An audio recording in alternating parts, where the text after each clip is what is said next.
Tour Confidential, Phil Mickelson sounds off, but was he right? Phil Mickelson, for the first time in what seemed like a very long time, riffed on a variety of topics during his pre-tournament presser at LIV Golf's Jeddah event, including his decision to join LIV. "I see LIV Golf trending upwards, I see the PGA Tour trending downwards, and I love the side that I'm on," Mickelson said. Mickelson, of course, is biased, but is there any truth to his answer? Is LIV trending up? Hardly. With the improvements they're making to the schedule, I'd argue it's on the upswing, too.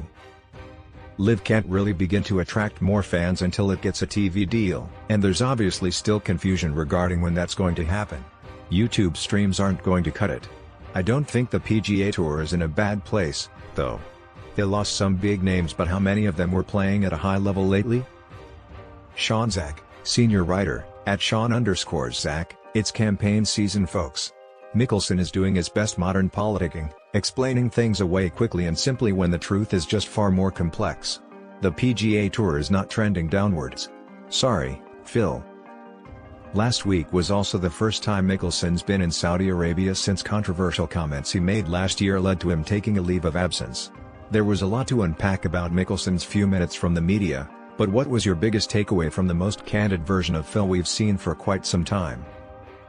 Melton. His claim that he never did an interview with Alan Shipnuck was a curious one, considering he issued an apology after the fact back in the spring.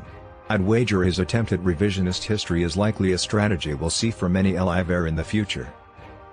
Since Phil still claims it was off the record, Shipnuck says otherwise. That said, the guy was in a tricky spot, back in Saudi Arabia and having to touch on that topic. But I digress.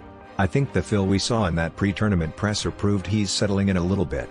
He had to keep a low profile after his comments from February made worldwide news, but now he's getting a little more comfortable and letting it fly. How much of it is truthful and how much of it is a spin? That's up to interpretation. My biggest takeaway is I'd like Mickelson to step forward with some facts, context and nuance next time he wants to go deep. His public discussion of media rights in January? Littered with half-truths, as reported by Golf.com's James Colgan. His "I never did an interview with Alan Shipnuck" line this week reeked of Aaron Rodgers' deceitful immunized/vaccinated storyline from last fall. For years, the treasure of Mickelson in front of a mic was not knowing what he's going to say. Now he feels predictable and deceptive. It's not a great look. Is Varner thinking differently than his peers, or simply the only one to say it out loud? Melton. He's just the only one saying it out loud.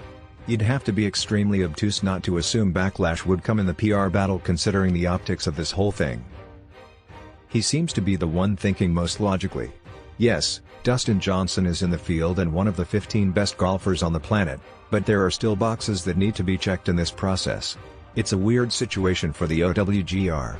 How do you properly weigh an event that has someone like DJ playing against world number 691 Turk Pettit, and over just 54 holes? We haven't really seen this before. For the guys who truly believe these points should just be granted with the snap of a finger, they are either naive, entitled, or were perhaps just being misled when they joined LIV Golf. Zach. There are a few LIV golfers who are actually speaking for themselves, and it seems Varner is one of them. Brooks Koepka seems to be another, but the list is short. The players who are trumpeting LIV's OWGR application as faultless, Bryson DeChambeau, Patrick Reed, are regurgitating a company line that is fantastical in nature. The more players who speak like Varner and Koepka, ironically, the more respect LIV Golf will earn. Keegan Bradley made a long birdie putt on the 71st hole to win the Zozo Championship on Sunday in Japan, beating Ricky Fowler and Andrew Putnam by 1.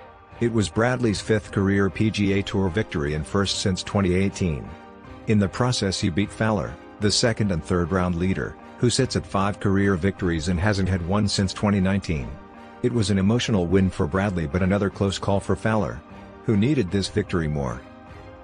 Burho. Neither of their bank accounts really needed this latest check, and kudos to Keegan for pulling this off. You could see how much it meant to him afterward, but I think it would have been bigger for Ricky. He hasn't played as well as Keegan the last few years and has staked his name to the PGA Tour in the battle versus LIV. Remember, Fowler was on that jet with Tiger that went to Hartford for that rallying cry. Fowler's still a huge name in the golf world and would have secured a pretty substantial contract to go to LIV, and winning on tour now would have helped validate his decision. Regardless, it was a good week for Ricky, who has turned in top 10s in 2 of his 3 starts this season. One last thing about Fowler, He's long been criticized for having just 5 career tour wins, but I was shocked today when I realized he's had 15 runner-up finishes. Man, coulda would shoulda, but turn a few of those into W's and look at what it does for Fowler's career. Zach: Ricky needed the win more. Their droughts were virtually the same, but Ricky had become an average performer. Bradley was still elite tee to green, a la Adam Scott, just waiting for a great putting week. Fowler's game has shown no elite aspects the last 2 years, and even if that might start changing with Butch Harmon back in tow, Fowler has plenty to prove.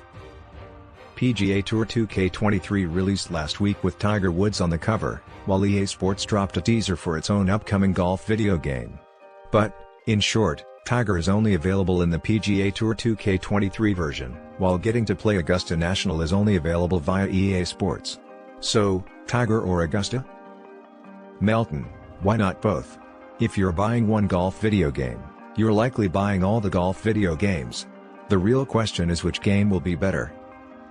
As a grown man who played a ton of video games in high school and college but probably hasn't in 10 years, I welcome this question as I reflect on those glorious gaming days. Pretty sure the last golf game I own had Ty Tryon as a golfer you could play with for some reason, but I'd want to play Augusta National over playing as Tiger, and plus, can't you still create your own golfer? Most golf fans will choose Tiger for now. But come February and March when those lovely Masters commercials start playing, the same golf fans are going to start jonesing for their own spin around Amen Corner. As Zephyr said, why not both?